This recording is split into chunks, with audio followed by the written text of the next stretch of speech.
Hello there, this is Mrs. Morandi. Welcome to your math makeup lesson on converting fractions to decimals.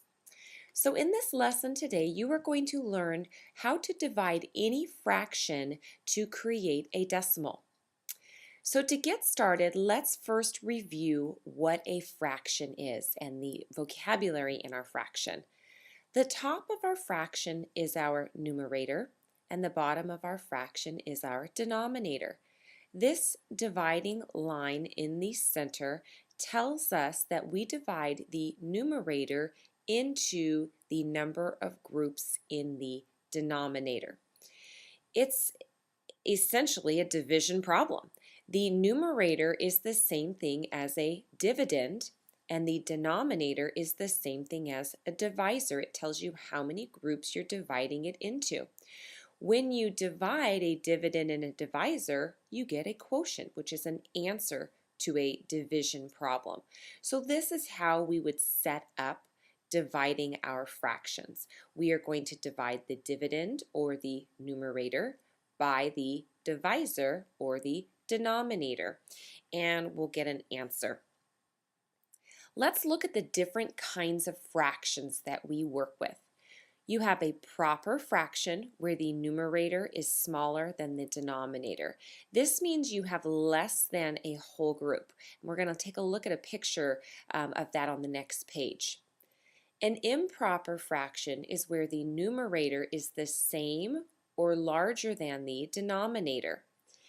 And then you have a mixed fraction, which is a mixture of whole groups and fractions. A mixed fraction is very closely related to an improper fraction. It's just in a mixed fraction, we take the whole groups out of here and show them as whole numbers.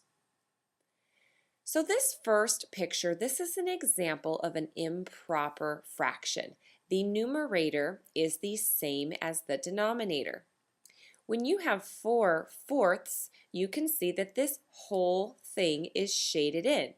4 divided by 4 is equal to 1.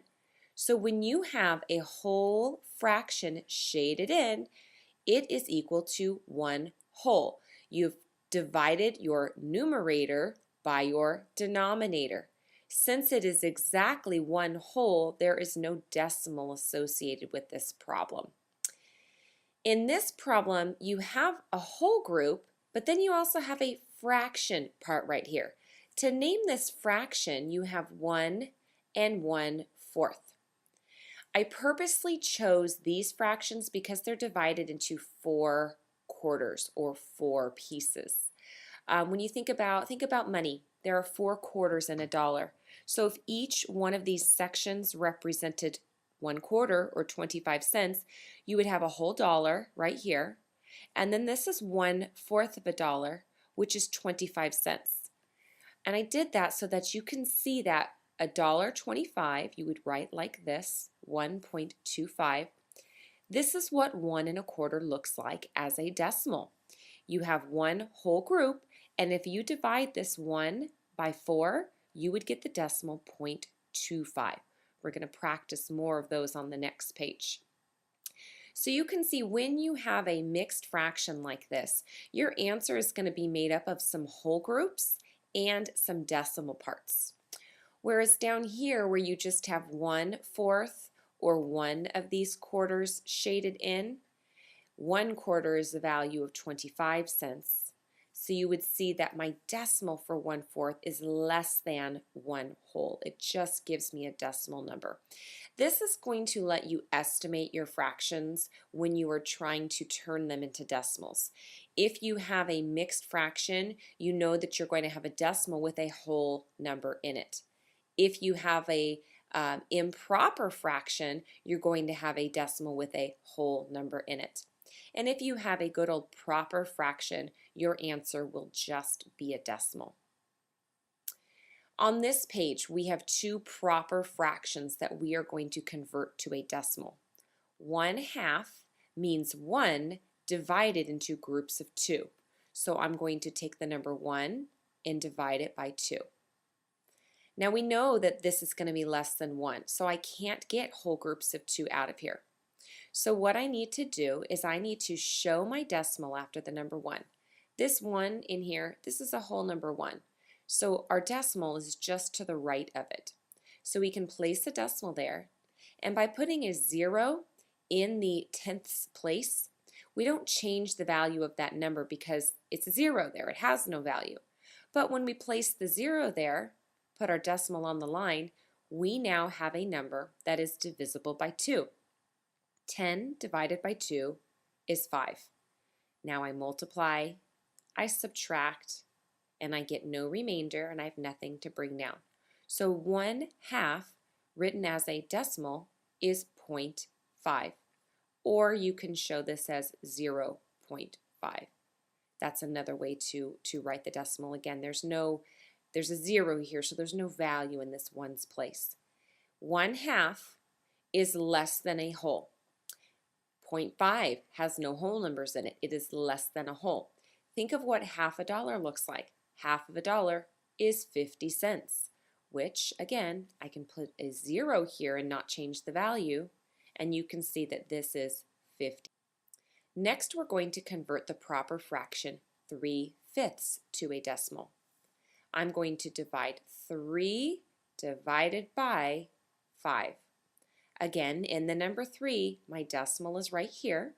I can place it up on this line. I'm going to add a 0 placeholder so that I can divide 30 by 5.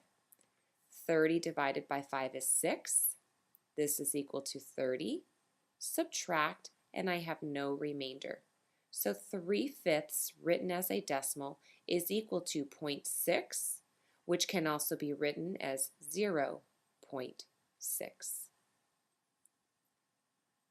On this page, we have a fraction that's going to have a repeating decimal. When you divide 2 by 3, watch what happens. 2 divided by 3. Place my decimal, add a 0. 20 divided by 3 is 6. This is equal to 18. I subtract. I still have a remainder, so I'm going to add another 0 that I can bring down.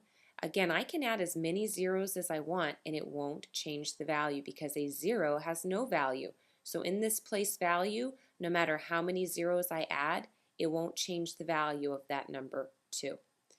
Again, you'll notice that I have 20 divided by 3. I can divide that 6 times. This is equal to 18. And again, I get a 2. I can keep going on and on and on. Every time I add a 0, I'm going to have the number 20. That'll divide by 3, and I'll get 18 again to subtract, so I'm always going to end up with that remainder of 2 and be dividing by 20. So this is what we call a repeating decimal. This 6, I can draw a line over it to show that that number is going to repeat over and over and over again, no matter how many times I do it. So I can simply draw that line over the 6 to show that this is my answer. This fraction, go ahead and divide this on your own. You have 5 divided by 16.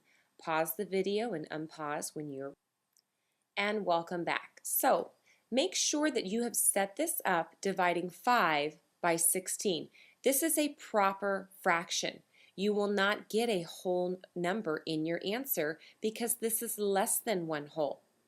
I place my decimal back past the 5, bring it up on my line, and when I divide, you'll see I have to add 4 zeros right here until I finally get an answer where I have no remainder left over. When you are dividing fractions and converting them into decimals, you will not get a remainder. You want to keep adding zeros until you have no remainder or until you see that it's going to be a repeating decimal like in this previous example. So you should have gotten 0.3125 as your answer. Go ahead and write this down in your notes and press play again when you're ready to move on. Now we are going to talk about converting an improper fraction to a decimal. In an improper fraction, you are going to have some whole groups right here. But instead of showing this improper fraction as a mixed fraction, we're going to show this as a decimal. We follow those same steps. The numerator divided by the denominator. When I divide 15 by 3, I get 5 equal groups, and I have no remainder. 15 divided by 3 is 5. So when I have 15 thirds, this is equal to 5 whole groups. Because I get no remainder, this is just an even 5. There is no decimal that goes along with this. I can say 5, or I can even say 5.0 because there's nothing in my decimal place. 16 divided by 3 isn't going to work out evenly, and you can see here, because this is even, since this is only one more and it's still being divided into a group of 3, you're going to end up with a decimal in this fraction, or in this answer. So we'll take 16 divided by 3. We get 5 whole groups. And now, since we have a remainder, we want to show the decimal in the number 16, place it up on the line. We're going to add a 0 that we can bring down. And now we can divide 10 by 3 times. This is equal to 9. Subtract, bring down a 0. And you'll notice again we get 10. In this problem, the same repeating decimal is going to happen like in that 2/3. So to divide 16 thirds, you get 5 whole groups, and then this 3 is going to keep on repeating. So you can show this answer as 5.3 with a repeating decimal, or if you write it as 5.3, even if you show your repeating decimal here, that's fine. Just to let us know that no matter how many more times you divide, you're always going to get a 3 in that decimal. Thank you very much for completing this makeup lesson. Be sure to print and complete the assignment attached to this recording and return it to your teacher. Have a great day.